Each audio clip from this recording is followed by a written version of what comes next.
Bible की प्रार्थनाएं। इस श्रृंखला में हम आज मरियम की प्रार्थना पर कुछ देर विचार करेंगे। मरियम एक बहुत महत्वपूर्ण पात्र है नए नियम का। उसकी एक महत्वपूर्ण भूमिका रही है, लेकिन आश्चर्यजनक तरीके से हम इसे एक खामोश पात्र के रूप में देखते हैं। इसका जिब्राइल स्वर्गदूत के साथ वार्तालाप होता है। उसके बाद ये जकरिया के यहाँ जाती है, इलिशिबा के साथ इसकी संगति होती है, और उसके बाद हम देखते हैं कि बहुत कम स्थानों पर इसका वर्णन है और बहुत कम बातें इसने की हैं। जब 12 वर्षीय यीशु यरूशलेम में मंदिर में रह जाते हैं, तब भी वो उसको वहाँ ढूंढते हुए जाती है और उससे कहती है, और काना के विवाह में भी वो परिवार की आवश्यकताओं को यीशु के सामने रखती है। इसके अतिरिक्त शायद ही कोई ऐसा स्थल हो जहाँ पर कि हम इसको बातचीत करते हुए पाएं। ये बहुत सारे स्थानों में उपस्थित रहती है, लेकिन खामोशी से। और आज हम उसकी एक प्रार्थना पर विचार करना चाहते हैं। इलिशिबा की जिब्राइल स्वर्गदूत से बातचीत होती है और वो उस पर प्रकट करता है कि तेरी जो रिश्तेदार है उसको भी 6 माह का गर्भ है और वो भी एक पुत्र उत्पन्न करेगी। और तब इलिशिबा जकरिया के घर जाती है, और जब वहाँ जाती है और वो इलिशिबा को नमस्कार करती है, तो इलिशिबा के पेट में वो बच्चा आनंद से उछल पड़ता है और पवित्र आत्मा से भरकर इलिशिबा कुछ बातें कहती है। और उसके बाद हम देखते हैं मरियम की प्रार्थना का उल्लेख है, जो कि हमको लूका रचित सुसमाचार उसके पहले अध्याय में मिलता है। और वो हम देखते हैं, कहती है कि तब मरियम ने कहा, मेरा प्राण प्रभु की बड़ाई करता है और मेरी आत्मा मेरे उद्धार करने वाले परमेश्वर से आनंदित है, क्योंकि उसने अपनी दासी की दीनता पर दृष्टि की है। इसलिए देखो, अब से सब युग युग के लोग मुझे धन्य कहा करेंगे, क्योंकि उस शक्तिमान ने मेरे लिए बड़े बड़े काम किए हैं, और उसका नाम पवित्र है, और उसकी दया उन पर जो उससे डरते हैं पीढ़ी से पीढ़ी तक बनी रहती है। उसने अपना भुजबल दिखाया, और जो अपने आप को बड़ा समझते थे उन्हें तितर बितर किया। उसने बलवानों को सिंहासनों से गिरा दिया और दीनों को ऊंचा किया। उसने भूखों को अच्छी वस्त्रों से तृप्त किया और धनवानों को छूछे हाथ निकाल दिया। उसने अपने सेवक इस्राएल को संभाल लिया कि उस अपनी दया उसको स्मरण करे और इब्राहिम और उसके वंश पर सदा रहे, जैसा कि उसने अपने बाप दादों से कहा था। और यहाँ पर हम देखते हैं मरियम की प्रार्थना। जब इलिशिबा उससे पवित्र आत्मा में होकर बातचीत करती है, प्रार्थना के रूप में कुछ बातों को मरियम प्रकट करती है। और जैसा मैं पहले कह रहा था कि इतना लंबा वार्तालाप उसका हम नहीं पाते और दूसरी जगहों पर। और यहाँ पर हम देखते हैं कि मरियम एक प्रार्थना करती है और किस प्रकार से अपने परमेश्वर का बखान करती है, क्योंकि जो परिस्थितियां थी वो बहुत ही विपरीत थी। जिब्राइल स्वर्गदूत उससे कहता है कि तू गर्भवती होगी, पवित्र आत्मा की छाया तुझ पर होगी, परम पिता परमेश्वर की तुझ पर छाया होगी, और तू एक पुत्र जनेगी। और एक कुंवारी कन्या के लिए ये सब बातें बहुत कठिन थी, क्योंकि वो नहीं जानती थी कि आने वाले दिनों में वो इन बातों का कैसे सामना करेगी, अपने माता पिता का कैसे सामना करेगी, अपने मंगेतर का किस प्रकार से सामना करेगी, और समाज और उसके नियमों के अनुसार उसका क्या न्याय होगा। एक बहुत ही कठिन परिस्थिति में वो है, और उसको ये सूचना भी दी जाती है कि परमेश्वर के अनुग्रह से उसकी कुटुंबनी इलिशिबा भी गर्भवती है। पर इलिशिबा विवाहित स्त्री थी और उसके लिए कुछ कठिन नहीं था, लेकिन मरियम के लिए इन परिस्थितियों में स्थिर रहना और इसका सामना करना एक बहुत कठिन काम था। उसके बावजूद हम देखते हैं कि वो किस प्रकार से परमेश्वर का धन्यवाद करती है। तब मरियम ने कहा, मेरा प्राण प्रभु की बड़ाई करता है।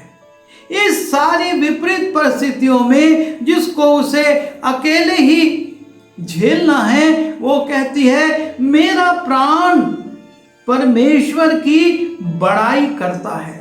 वो अपने प्राण से, अपने आत्मा से परमेश्वर की जय जयकार करती है, परिस्थितियां जो भी हों। और यही प्रार्थना हमको एक चुनौती देती है कि हमारे जीवन में भी कई बार विपरीत परिस्थितियां आ जाती हैं। कई बार हमको ऐसा लगता है कि हम लोगों का, समाज का कैसे मुकाबला करेंगे, और तब बहुत सारे लोग मुकर जाते हैं। पर यहाँ मरियम बड़े आनंद से कहती है कि मेरा प्राण प्रभु की बड़ाई करता है। जब हम 47वें पद को देखते हैं, लूका पहला अध्याय उसका 47वां पद, वो कहती है कि मेरा प्राण प्रभु की बड़ाई करता है और मेरी आत्मा मेरे उद्धार करने वाले परमेश्वर से आनंदित हुई है। परमेश्वर का काम करने में उसको कोई बोझ नहीं है, उसको कोई चिंता नहीं है, पर बड़े आनंद से वो परमेश्वर के इस बड़े दायित्व को जो उसको सौंपा जा रहा है पूरा करने के लिए अपने को तैयार कर रही है। उसे नहीं मालूम कि आने वाले महीनों में किस प्रकार से उसका जीवन आगे बढ़ेगा और किस प्रकार से उसके लोग उससे व्यवहार करेंगे, पर वो कहती है मेरी आत्मा मेरे उद्धार करने वाले परमेश्वर से आनंदित हुई, क्योंकि उसने अपनी दासी की दीनता पर दृष्टि की है। वो कहती है मेरे पर परमेश्वर ने दया दृष्टि की है और मुझको उसने चुना है, और इसलिए मैं आनंदित हूँ। और इसलिए देखो, अब से सब युग युग के लोग मुझे धन्य कहेंगे। वो कहती है सब युग युग के लोग मुझे धन्य कहेंगे। एक विश्वास की ऊंचाई यहां पर हम देखते हैं, किस प्रकार का उसका विश्वास है। वो ये नहीं कहते कि मुझ पर कोई लांछन लगाएगा, कोई मुझ पर पत्थर चलाएगा, कोई मेरी मृत्यु को ढूंढेगा। वो कहती है सब युग युग के लोग मुझे धन्य कहेंगे। ये उसकी विश्वास की ऊंचाई है, और एक तरह से देखा जाए तो परमेश्वर की आत्मा से भरकर वो भविष्यवाणी कर रही है कि युग युग के लोग मुझे धन्य कहेंगे। और आज भी उसका नाम धन्य माता के रूप में लिया जाता है, उसको इज्जत दी जाती है और उसको लोग बड़ी इज्जत से उसको पुकारते हैं। और इस बात को वो उन परिस्थितियों के शुरू होने के पहले ही परमेश्वर की आत्मा में बड़े आनंद के साथ इसको महसूस कर लेती है। और यही बातें मरियम की इस प्रार्थना को दूसरी प्रार्थनाओं से अलग करती है कि किस प्रकार से विपरीत परिस्थिति में वो परमेश्वर का गुणानुवाद करती है, उसकी बड़ाई करती है उद्धार करने वाले परमेश्वर के उन कामों से वो आनंदित होती है जिससे कि उसको भारी खतरा है। पर वो कहती है अब युग युग के लोग मुझे धन्य कहेंगे, क्योंकि उस शक्तिमान ने मेरे लिए बड़े बड़े काम किए हैं। अभी काम शुरू नहीं हुए हैं, लेकिन वो विश्वास की आंखों से देख रही है अपने भविष्य को और कहती है कि उस शक्तिमान ने मेरे लिए बड़े बड़े काम किए हैं और उसका नाम पवित्र है। क्योंकि हमारा परमेश्वर पवित्र परमेश्वर है, वो पाप में निवास नहीं करता। और जब मरियम ने पूछा कि ये कैसे होगा, उसने कहा पवित्र आत्मा तुझ पर छाया करेगी, पवित्र आत्मा के माध्यम से तू संतान को उत्पन्न करेगी। और वो कहती है कि हमारा परमेश्वर पवित्र परमेश्वर है और उसने मेरे लिए बड़े बड़े काम किए हैं। यही तो विश्वास है, अनदेखी वस्तुओं का निश्चय। जब हम देखी वस्तुओं की निश्चयता प्रकट करते हैं, परमेश्वर उससे आनंदित होता है। और इसी को इब्रानी का लेखक कहता है कि यही तो विश्वास है। और आगे वो कहती है और उसकी दया उन पर जो उससे डरते हैं पीढ़ी से पीढ़ी तक बनी रहती है। वो परमेश्वर के विषय में कहती है कि जो परमेश्वर से डरते हैं उन पर परमेश्वर की दया पीढ़ी से पीढ़ी तक बनी रहती है। क्योंकि वो जानती है कि वो अपनी योग्यता से ये अर्जित नहीं कर रही है, उसका चुनाव उसकी योग्यता नहीं, लेकिन पीढ़ियों से दाऊद के समय से जो आशीषें चली आ रही हैं परमेश्वर के डरने वालों की, उस आशीष का ये परिणाम है कि मेरा चुनाव किया गया है, कि मेरे माध्यम से जगत का उद्धार करता है। और इसलिए वो कहती है कि उसकी दया उन पर जो उससे डरते हैं पीढ़ी से पीढ़ी तक बनी रहती है। उसने अपना भुजबल दिखाया और जो अपने आप को बड़ा समझते थे उन्हें तितर बितर किया। संसारिक राजाओं को, संसारिक अधिकारियों को, संसारिक बड़ी शक्तियों को परमेश्वर ने दरकिनार कर दिया। और इसी कारण से जब उस बालक का, जिसके विषय में ये कह रही है, जन्म होता है और उसके प्रतीक के रूप में एक तारा नजर आता है, ज्योतिषी चले जाते हैं राजा के घर, हेरोदेस के महल में चले जाते हैं, क्योंकि सांसारिक दृष्टि से राजा के घर में ही राजा उत्पन्न होगा। लेकिन वो उसके पहले ही अपनी प्रार्थना में इस बात को कह देती है कि परमेश्वर ने अपना भुजबल दिखाया और अपने आप को जो बड़ा समझते थे उन्हें तितर बितर किया।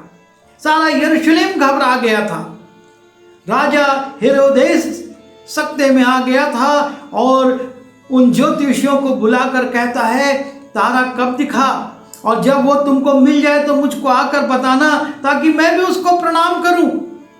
ये संसार के शक्तिमान, ये संसार के बुद्धिमान और ये संसार के बड़े लोग तितर बितर हो जाते हैं परमेश्वर के सामने। जब परमेश्वर अपना भुजबल दिखाता है, परमेश्वर जब अपनी शक्ति दिखाता है, तो ये सारी चीजें तितर बितर हो जाती हैं। और लिखा है उसने बलवानों को सिंहासन से गिरा दिया।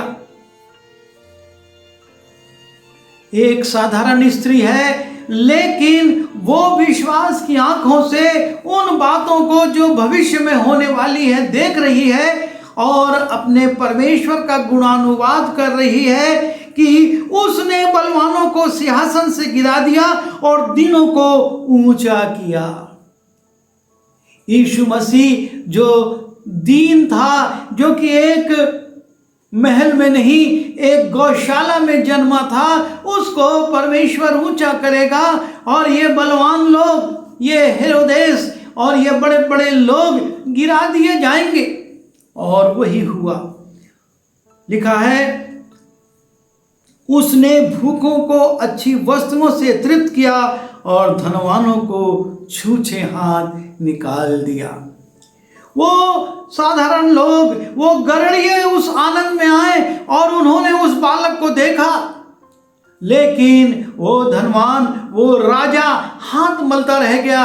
उसने सोचा, मैं बैतलहम और उसके आसपास के सारे बच्चों को मरवा दूंगा और इस साथ में वो बच्चा भी जो जन्मा है मर जाएगा। लेकिन उसकी सारी योजनाएं, सारी कल्पनाएं, सारे विचार, सारे षड्यंत्र बेकार सिद्ध हुए और वो हाथ मलता रह गया।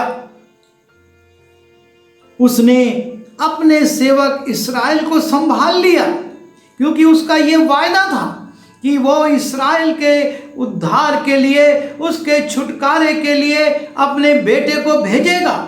और इस माध्यम से मरियम इस प्रार्थना में बता रही है कि उसने अपने सेवक इस्राएल को संभाल लिया कि अपनी उस दया को स्मरण करे। परमेश्वर उस दया को स्मरण करता है जो कि उसने इब्राहिम और उसके वंश पर, उसने उस दया को स्मरण करे जो इब्राहिम और उसके वंश पर सदा रहेगी। परमेश्वर भूलता नहीं है। वो इब्राहिम पर जो उसने वायदा किया था और कहा था, मैं तेरे कुल को एक महान रूप प्रदान करूंगा, तेरे कुल के लोगों को कोई गिन नहीं सकेगा, और उसका स्मरण करके वो दया करता है और इब्राहिम से जो उसने वायदा किया था उसको पूरा करता है, जैसा उसने हमारे बाप दादों से कहा था। ये साधारण सी महिला जिस पर परमेश्वर का अनुग्रह होता है, वो अपनी प्रार्थना में इब्राहिम से लेकर भविष्य की सारी बातों को प्रकट कर देती है। और इसीलिए ये प्रार्थना जो एकमात्र मरियम की प्रार्थना बाइबल में दी गई है, अपने आप को दूसरी प्रार्थनाओं से बिल्कुल अलग करती है, क्योंकि वो परिस्थितियों को नहीं देखती, वो वर्तमान दशा को नहीं देखती कि आज उसका घराना, उसका कुल कोई पहचानता नहीं है। वो एक बढ़ई के घर शादी होकर जा रही है, लेकिन वो इब्राहिम से शुरू करके भविष्य की तमाम बातों को अपने विश्वास की आंखों से देखकर उसके लिए परमेश्वर का धन्यवाद करती है। और वो कहती है कि हमारे बाप दादों से जो परमेश्वर ने प्रतिज्ञा की थी उसको वो पूरा कर रहा है, और इसलिए मेरी आत्मा मेरे उद्धार करने वाले परमेश्वर से आनंदित है और मेरा प्राण प्रभु की बड़ाई करता है। हमारे जीवन में परमेश्वर कई बार ऐसी विपरीत परिस्थितियां लाता है जो कि हमको लगता है हमारे सोचने और हमारे सहने से बाहर है, लेकिन यही परिस्थितियां हमको तैयार करती हैं परमेश्वर की महिमा के लिए। जैसे कि मरियम ने अपने आप को तैयार किया और उसने इस प्रार्थना के द्वारा परमेश्वर के उस वायदे को जो इब्राहिम से शुरू होता है और हमारे भविष्य के लिए में पूरा होगा, उन सब का उसने उल्लेख किया। प्रभु चाहता है हम इसी रीति से अपने आप को प्रभु को समर्पित करें। जब वो अपनी इच्छा हमारी किसी योजना में पूरा करना चाहता है, हमको किसी काम में लगाना चाहता है, हम पूरी इस तरह से समर्पित होकर वो कार्य करें और परमेश्वर को महिमा दें। आइए प्रार्थना करें। प्रभु जी, हम मरियम के जीवन के लिए धन्यवाद देते हैं। हम धन्यवाद देते हैं कि आपके बड़े अनुग्रह से उसने एक अद्भुत आशीष को पाया और उस आशीष से वो भयभीत नहीं हुई, लेकिन आपका गुणानुवाद करती है, आपकी बड़ाई करती है और भविष्य की उन बातों को प्रकट करती है जो कि उसके और उस आने वाली संतान के द्वारा आप पूरा करने वाले हैं। हमको शक्ति दीजिए कि हम भी विपरीत परिस्थितियों में स्थिर रहते हुए आपकी इच्छा को पूरा करें और हमारे जीवन से आपकी योजना पूरी हो। विनती यीशु मसीह के नाम से मांगते हैं, आमीन।